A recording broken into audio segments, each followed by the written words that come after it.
live 5 for 6 Skyview Network, sponsored by Terry Lambert Hyundai. Right now on News Channel 6 at 6, could a compromise be in the works for next year's budget in Augusta? What made the cut and what didn't, as your News at 6 starts now. Live from Television Park, this is WJBF News Channel 6 at 6.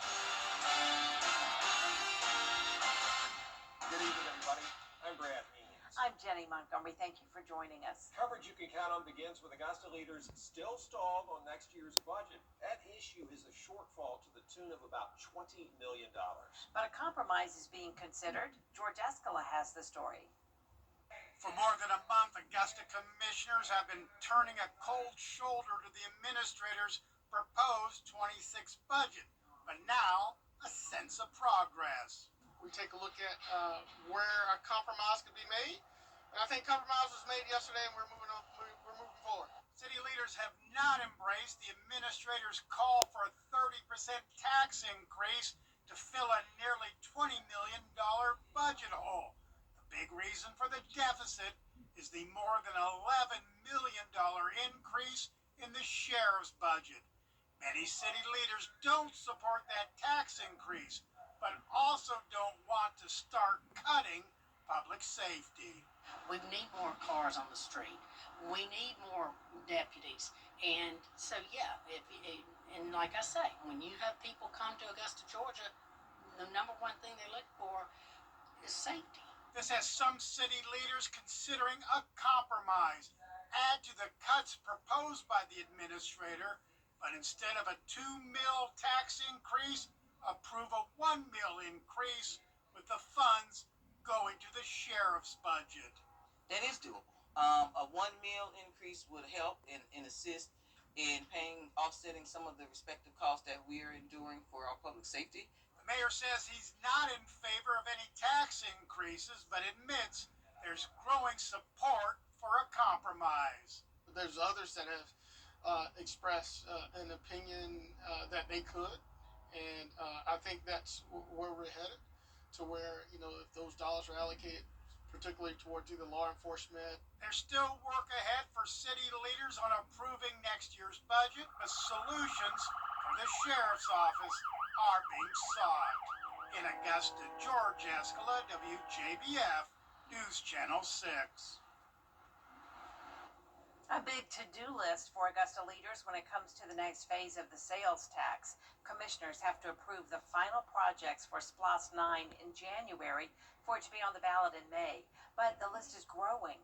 The fire department asking for an additional $23 million for fire station renovations. This would bring the department's total to $128 million. And as it relates to some of our fire stations, our ask once again was for 3 fire stations to be rebuilt. Those stations average over 50 years in use, and so we're really looking and hoping that we have support to replace those. The sheriff's office also asking for additional dollars to add bed space and make renovations at the jail. If commissioners approve both new requests, the total cost for the next SPLOST would be more than $470 million. It is time now for our first check of the weather. For that, we turn to our chief meteorologist, Jenna Petracci. Well, unlike yesterday when we had lots of sunshine and very warm temperatures, today was a little bit cooler with some dense fog in the morning, followed by some cloud cover and haze. But right now you can see it's completely dark outside on our Terry Lambert Hyundai Skyview cam in Aiken. The sun went down at 5:23, and we started out our Thursday at 49 degrees, so well above average, and also well above average with a high of 75. Just like I mentioned, not as warm as it was yesterday in the low 80s. In some places, especially over in our South Carolina counties, were much cooler today than compared to yesterday, only making it in the low to mid 60s. Right now, you can see the entire CSRA is at least a little bit cooler than this time yesterday. We're sitting in the 60s for the most part, but some 70s still. 72 in Thompson and Evans, 71 in Millen, Augusta at 66, 61 in Aiken, 65 in Edgefield. Now, we also have the cloud cover around. You can see see that on satellite and radar. Tonight will be mostly cloudy with some more fog possible thanks to this moisture around. Pretty high humidity with dew points around 60 in some spots and pretty light winds as well, only up to around 7 miles per hour. Now for the rest of our evening, we will be dropping down to the upper 50s by 10 p.m. with light winds out of the south. More details on your forecast coming up, but back to you. All right, Jenna, thanks. You know, the past several weeks, there has been an increase in gang-related violence in Burke County. That's why the Sheriff's Office and the PD are teaming up in Waynesboro to try to put an end to it. After a shooting on a street Sunday night, law enforcement launched a campaign. That means more patrol, more warrants across the county, hoping to put an end to this violence. We talked to a woman, didn't want to give her name, but she says she and her children witnessed a drive-by shooting while they were standing in the dark at the bus stop last month. And she says she's trying to make her children feel safe when she doesn't. It's a terrifying feeling to not be safe out there anymore. A lot of praying's been happening in my house. It's okay. Take your time. A whole lot of praying. Williams, Sheriff Alfonso Williams says the campaign to end the violence will continue until things are back under control.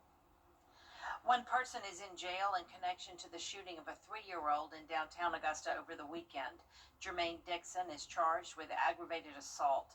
The shooting happened early Sunday morning on 10th Street between Broad and Ellis. The little girl is expected to recover. 5 people facing charges tonight after a 3-month-long investigation into a suspected drug trafficking organization. They're accused of distributing large quantities of fentanyl, meth, and marijuana all over the CSRA. Investigators say they found enough fentanyl to kill more than 500,000 adults.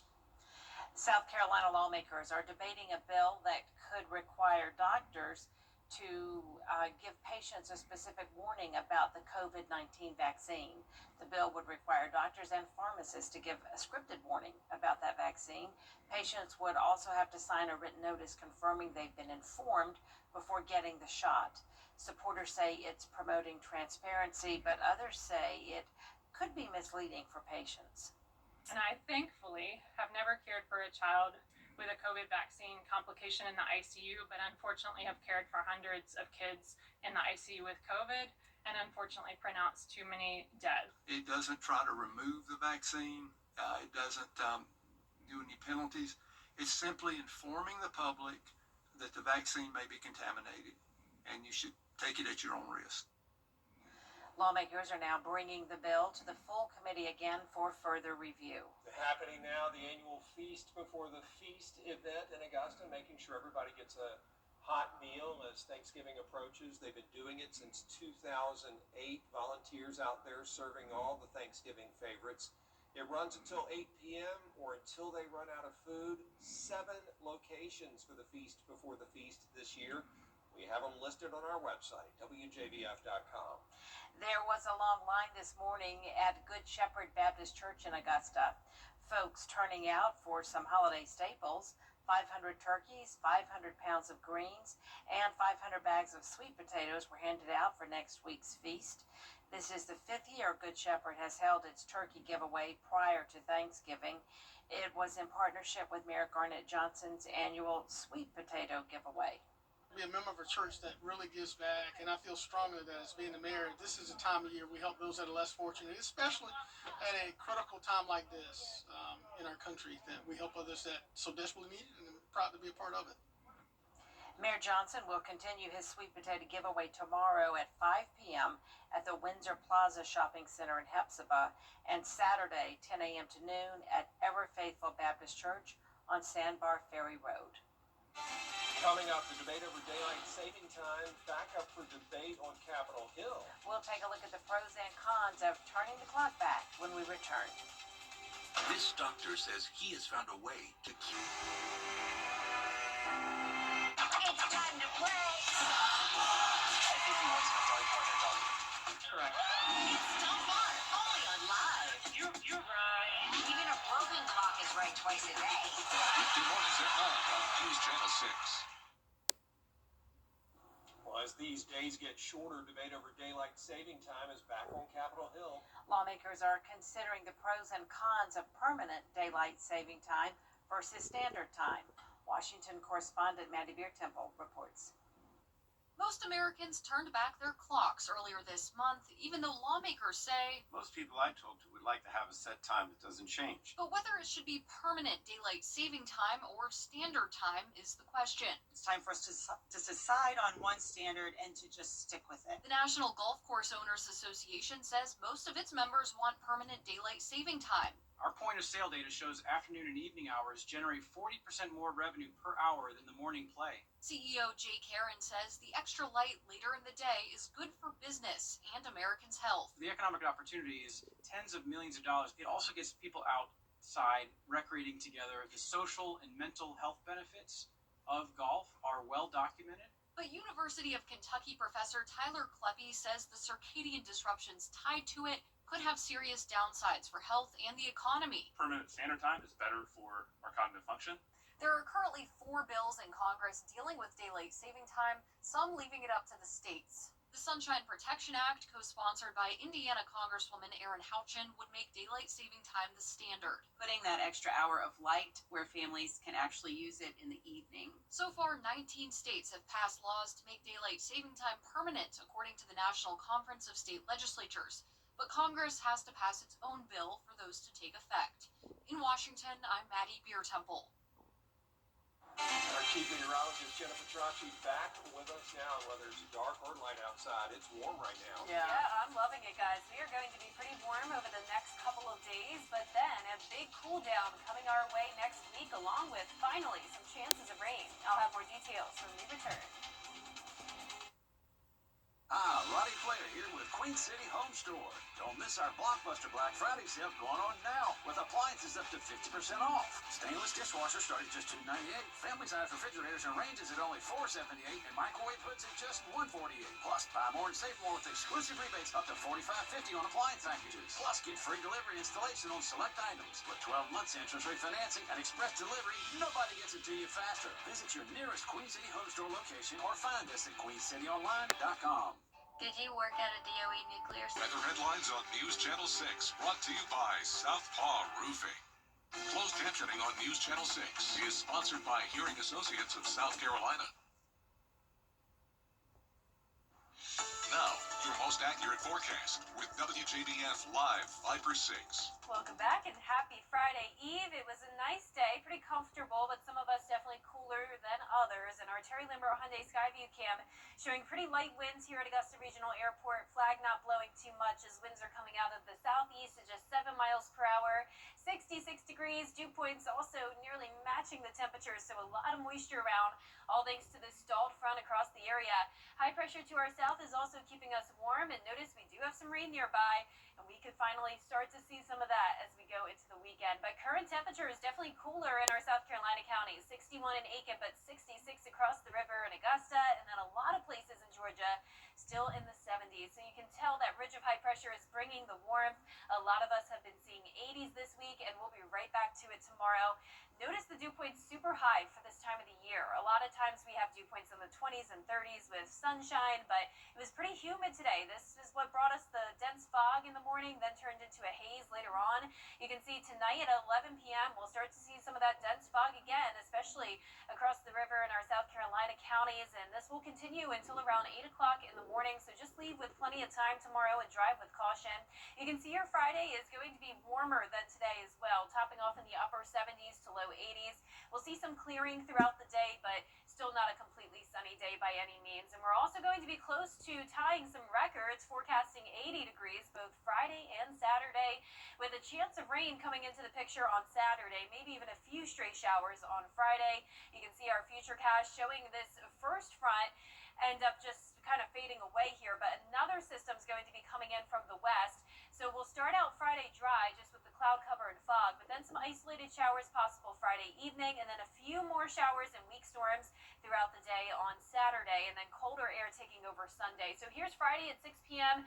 Can't rule out a stray shower, especially in our northern counties. And then once we go into the overnight hours and early Saturday morning, we could have some rumbles of thunder here with some storms moving through, but no widespread rain. Really not going to help with our drought too much. But the good news is that you don't need to cancel outdoor plans. These will just be hit or miss, quick showers and storms, and will be dry by Saturday night. For Thanksgiving, cooling down, going back to the mid-60s. Another slight chance of rain then as well. And then on Friday, a 10% chance of a stray shower, and cooling all the way down to the upper 50s. And we'll have some freezing mornings in store too. But tonight, well above freezing with mid to upper 50s. Highs tomorrow in the low 80s. Your 10-day forecast is showing that rain chance on Saturday, back to sunshine on Sunday, but mostly cloudy with rain chances leading up to Thanksgiving, followed by that huge cool down, 32 degrees the following Sunday morning. Now, congratulations to today's umbrella winner. That is Donna Doherty from Johnston, South Carolina. Donna, you can pick up your Viper 6 umbrella here at the station and sign up to win yours on WJBF.com. All right, the Doherty's good people over there in Johnston. Thank Congratulations. you, Jenna. Up next, congratulations. Up next, the Brentwood War Eagles looking to go back-to-back. Plus, a live look in with another GIAA state championship game in sports. Insurance companies don't make it easy after a car wreck. At the Mike Hospital Law Firm, we fight to get you every dollar you deserve. HOSTILO.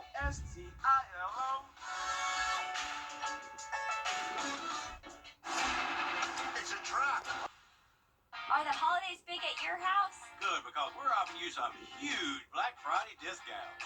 The more furniture you buy, the more you save. Your guests would love a new mattress. Everyone will admire your new sofa. And your family will feast on your new dining room. And all month long, save $100 when you spend $1,000.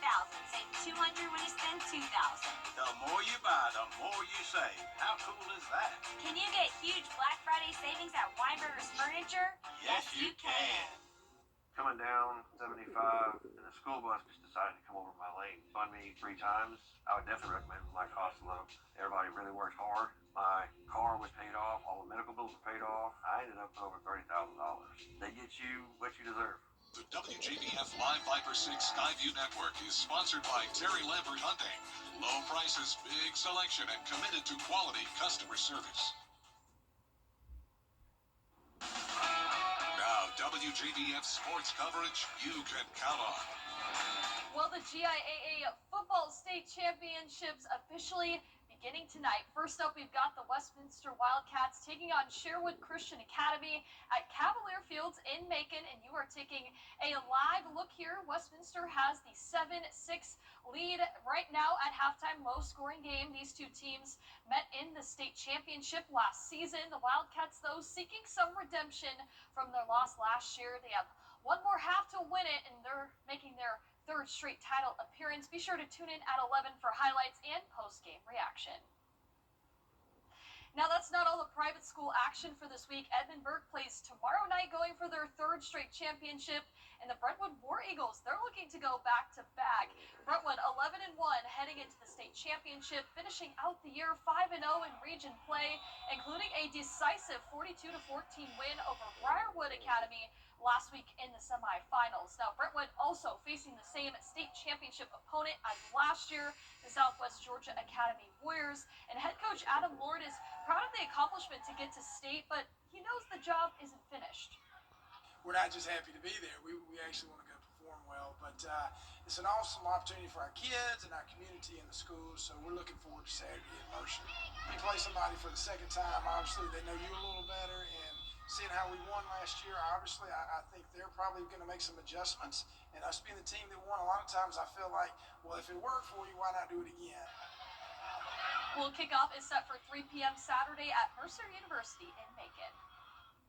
Well, over to Harlem High School. 2 baseball players' dreams of playing college baseball now turning into reality. Friends, family, teammates, and, of course, their head coach, Jimmy Lewis, gathered to celebrate pitchers Dominic Titus and Brody Knight. Now, Titus is a left-handed pitcher who's committed to play baseball at Georgia Southern. Knight is a pitcher pitcher and third baseman, who's taking his talents to Gordon Junior College. And both players are appreciative of the support and cannot wait for their next opportunity to play at the college level. Definitely the coaching staff. They just brought in a great pitching coach, Jason Beverland, and he really knows what he's doing. And he's shown great pitcher development and getting guys to the MLB, which is obviously the next step I'd love to take. It's just the dream come true, really. Like, it's just everything we work for. And I mean, really can't ask for anything else. Definitely would not be the person I am or the player I am today without them. They really helped me to get to where I am between the long practices and the dedication to the team. Now, both players are seniors, and they will be playing their final season in a Harlem uniform this spring. Well, finally, GHSA Flag Football Region Championships taking place tonight. The Greenbrier girls hosting the Grovetown Warriors. Both teams will earn a spot in the GHSA Flag Football State Tournament. The Wolfpack looking to get back to Mercedes-Benz Stadium. Get this, to win their third straight title. The road all starts tonight. They started play at 6 p.m. We'll have that update for you. And highlights at 11. All right, Deanna, look forward to that. We'll be right back. What's one word to describe life after a car accident? Chaotic. It's a never-ending list of to-dos unless you call the right lawyer, and then poopy. It only takes one call to take away the stress and chaos. Call me, Chris Hudson, from here for you. Coach. You can't always choose the weather, but you can choose your weather app. Go with the most accurate and most trusted, the Live 5-6 mobile app. Download it today. You're a friend, a neighbor, a family at heart. I am Attorney Chris Hudson, as dedicated to my community as I am to my clients. If you've been injured, you can get the help you need, because I'm from here for you. Our 10-day forecast is showing 2 very warm days ahead, topping off at 80 degrees. A few showers and storms possible on Saturday, but a mostly dry weekend. Sunny Sunday and Monday, followed by cloud cover and rain chances leading up to Thanksgiving, and then a huge cool down back to some freezing mornings. Well, a creepy holiday tradition in Canada has returned. Woody the talking Christmas tree is back on display at a mall in Nova Scotia. Folks up there embrace Woody. They love him, but social media not so kind. Many say this is the creepiest holiday tradition in all of North America. Woody, popular in Canada, not popular here. Yeah, I've never seen that before in my life. I hope I never see it again. Well, I mean, they have like a morning celebration to wake the tree up. Yeah. Yeah. It looks like a Thomas I the don't know. Train Thomas character. it does. and it talks in the mall. It says things. Yes. All right, that sounds Yes. good. Well, that is our report for now. We appreciate you watching. We're back at 7 after World News Tonight. And then we'll see you again for News Channel 6 at 11. Have a great evening.